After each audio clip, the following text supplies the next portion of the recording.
சனாதனம் என்றால் என்ன? வாங்க இந்த பதிவில் தெரிந்து கொள்ளலாம்.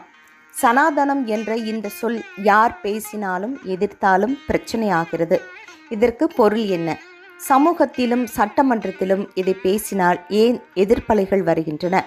வாங்க இந்த பதிவில் தெரிந்து கொள்ளலாம். சனாதனம் என்பதும் சனாதன தர்மம் என்பதும் மாறாதது, நித்தியமானது, அழிவில்லாதது என்பது பொருள். மனித குலம் அறநெறிகளையும் கடமைகளையும் பின்பற்றி வாழ வேண்டும் என்ற தத்துவத்தை சொல்வது சனாதன தர்மமாகும்.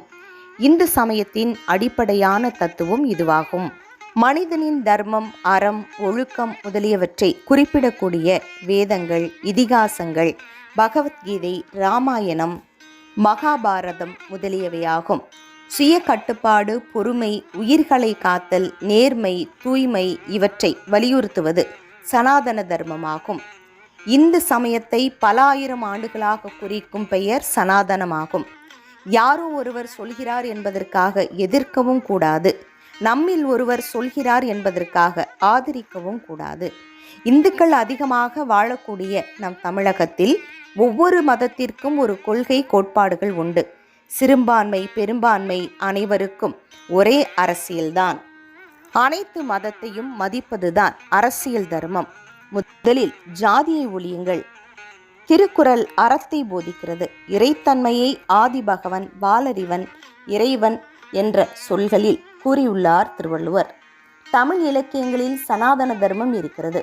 12 திருமுறை, 4000 திவ்ய பிரபந்தம் உள்ளிட்டவைகளில் சனாதன தர்மம் இருக்கிறது. அப்படியென்றால் தமிழை ஒழிப்பீர்களா? ராஜராஜ சோழன் கட்டிடக்கலைக்கு பெருமை சேர்த்து பெரிய கோயிலை கட்டினார். அதே நேரம் 12 திருமுறைகளை தொகுத்தவரும் அவரே. எந்த வகையில் சனாதன தர்மம் தவறு? ஒழுக்கமாக வாழ வேண்டும் என்பவர்கள் கடைபிடிக்கக்கூடிய கொள்கை சனாதன தர்மமாகும். அது அவரவர் மதம் சார்ந்தது. மத கலவரத்தை ஏற்படுத்தி தமிழகத்தில் கலவரத்தை உண்டு பண்ணாதீர்கள். தமிழகம் அமைதி பூங்காவாக இனியாவது இருக்கட்டும். இந்து என்பது திராவிடம் அல்ல என்பார்கள். அப்பொழுது தமிழகத்தில் ஏன் இத்தனை கோவில்கள் உள்ளன? இன்றைய இளைஞர்கள் சனாதன தர்மம் என்பதை அகராதிகள் உள்ளிட்ட சொல் களஞ்சியங்களிலும் இன்றைய ஊடகங்களிலும் தேடுங்கள். உண்மையை அறிந்து கொள்ளுங்கள்.